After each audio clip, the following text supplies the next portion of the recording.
La France bouge, la pépite du jour. Aujourd'hui, avec vous, Paul Malfoy, vous avez 28 ans. Vous avez cofondé Protem. C'est une innovation, c'est de l'enrobage alimentaire, comme une seconde peau. C'est très très sérieux. C'est une solution d'enrobage alimentaire. Bon, vous n'avez pas rapporté ces dommages, mais en fait, ça se présente comment ? En fait, c'est une fine pellicule qui se dépose à la surface du fruit et qui est complètement invisible, qui n'a pas d'odeur, qui n'a pas de goût. Elle est transparente, effectivement. On le verrait comme un fruit normal pour un fruit qui serait traité avec cette solution. Et l'enrobage est aussi comestible. Alors vous êtes diplômé d'AgroParisTech. Vous avez commencé votre carrière dans la santé, en conseil en stratégie. Ça vous a pas vraiment plu. Et là, c'est un projet qui a du sens. Donc Protem, ça veut dire quoi ? Je vais vous laisser tout nous raconter. Vous avez 1 minute pour le pitch. C'est vous. Je vais commencer simplement par un chiffre. 150 kilos, c'est la quantité moyenne d'aliments qu'un Français gaspille chaque année. Et on constate en fait que la moitié de ce chiffre-là s'explique à lui seul par la filière des fruits et légumes. Et traditionnellement en France, on utilise des produits chimiques, des pesticides et du plastique aussi pour limiter ce gaspillage. Alors nous, chez Protem, on a cherché à développer une alternative plus respectueuse de l'environnement.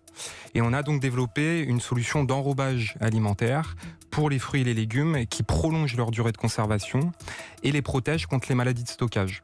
Donc toutes les maladies qui vont pouvoir survenir après la récolte, d'origine fongique ou bactérienne, peu importe. Et donc, comme je le disais, c'est une fine pellicule, un peu comme une seconde peau pour le fruit ou le légume. Et cette fine pellicule, elle est comestible et elle permet en somme de prolonger la durée de conservation de plusieurs jours, voire semaines, selon les variétés qu'on veut enrober. Merci Paul, merci pour votre pitch de Protem. Si je comprends bien, donc si c'est comestible, ça veut dire que quand je croque dans une pomme et qu'il y a eu cette pellicule, je mange la pellicule.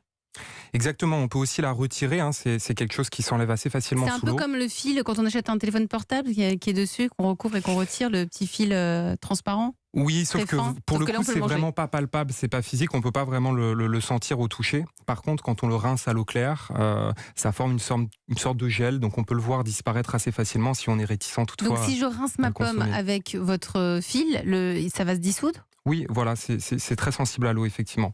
Je me tourne vers Nathalie Carré, qui est en charge de l'entrepreneuriat à la Chambre de commerce et d'industrie. Bonjour Nathalie. Bonjour Elisabeth, bonjour tout le monde. Nathalie Carré qui étudie chaque jour les projets d'entreprise, c'est son métier, donc elle sait un petit peu elle est là pour vous donner des petits conseils. Nathalie, quelles sont les forces et les faiblesses du pitch de Paul ? Alors, vu que lundi soir, j'ai jeté 4 tomates et 2 pommes bio achetées samedi, j'ai hâte que votre solution soit disponible. J'ai bien testé les perles de céramique, les boîtes de conservation, le frigo, bien sûr, rien n'y fait, ça tient pas. Puis bon, pas le temps d'aller faire des courses tous les 2 jours, donc on a besoin d'une solution simple et efficace telle que la vôtre.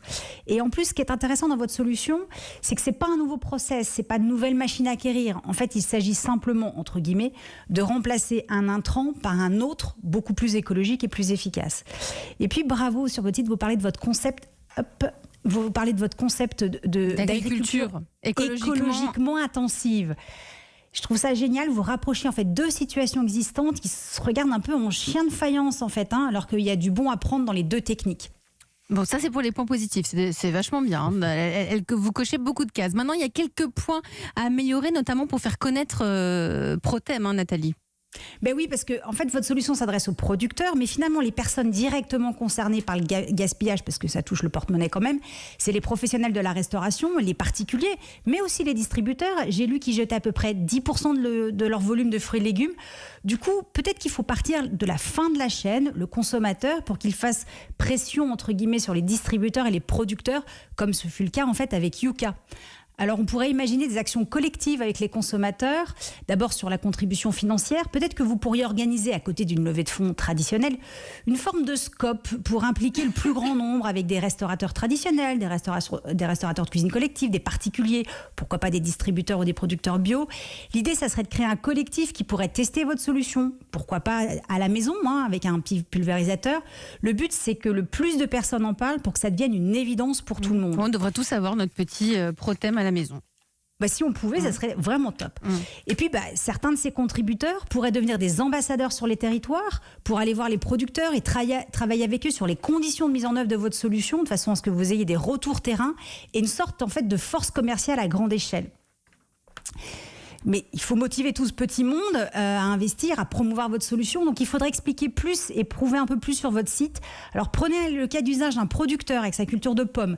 À quel moment est-ce qu'il doit épandre? Est-ce qu'il le fait? Est-ce que c'est exactement comme aujourd'hui? S'il est en culture bio, est-ce que c'est une nouvelle tâche à accomplir? Est-ce que ça va lui coûter plus ou moins cher que sa solution actuelle? Comment est-ce qu'il peut valoriser cette action auprès de ses clients? Mais montrer également une situation en grande surface. Comment ces pommes enrobées peuvent être valorisées au rayon fruits et légumes? Quelle information le distributeur peut donner? Et comment? Est-ce que c'est un QR code? Et si les produits sont bio, comment on peut supprimer les emballages qui servent aussi à ne pas mélanger les produits bio des autres? Est-ce qu'on pourrait écrire sur votre enrobage quelque chose? Puis enfin, comparer l'efficacité de votre solution depuis le champ jusqu'à la cuisine du consommateur, avec évidemment d'autres solutions, d'autres intrants côté producteur, la boîte de conservation, le frigo, etc. Oui, donc en fait, l'idée, c'est de développer cette solution le plus possible. Dominique Schelcher, vous êtes le PDG de Système U. Quel regard portez-vous sur Protem? Ça m'intéresse beaucoup comme idée. Monsieur a tout à fait raison de dire qu'il y a énormément de gaspillage. J'étais hier dans une autre start-up dont je crois qu'il a été déjà question ici, c'est Too Good To Go. Ah bah Too Good To Go qui explose, qui a été trophée de l'avenir Europe. Hein. Tout à fait, voilà. Et donc le chiffre à date, c'est 40% de ce que nous produisons en nourriture est gaspillé chaque année. C'était un tiers il y a encore quelques temps, c'est maintenant 40%. Dans ce monde où l'eau devient une denrée rare, où l'énergie devient une denrée rare, on n'a plus les moyens de gaspiller autant de nourriture. Et donc, toute solution comme celle de notre start-up du jour est bonne à prendre, évidemment, pour réduire ces quantités-là. Et moi, ça m'intéresse. Système U vend des fruits et des légumes à la marque U. Donc, on va regarder ce qu'on peut faire avec... Vous avez besoin de quoi? Je crois que vous cherchez un peu à lever des fonds en ce moment, Paul. Oui, exactement. J'en profite pour faire un petit appel vis-à-vis de ce sujet. On est en pleine levée de fonds et on aimerait la terminer d'ici la fin de l'année. Donc, n'hésitez pas à me contacter à ce sujet. Mais oui, effectivement, je pense que les distributeurs aussi ont un rôle à jouer parce qu'ils entretiennent un cahier des charges avec leurs fournisseurs bien souvent.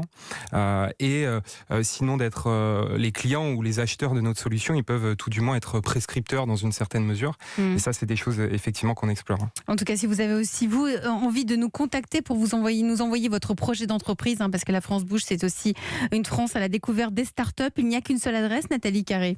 Et c'est e1-lafrancebouge@europe1.fr. Promis juré, Charlotte Barrican et moi, on lit toutes les candidatures. C'est vrai, elle lit toutes les candidatures. Merci à vous.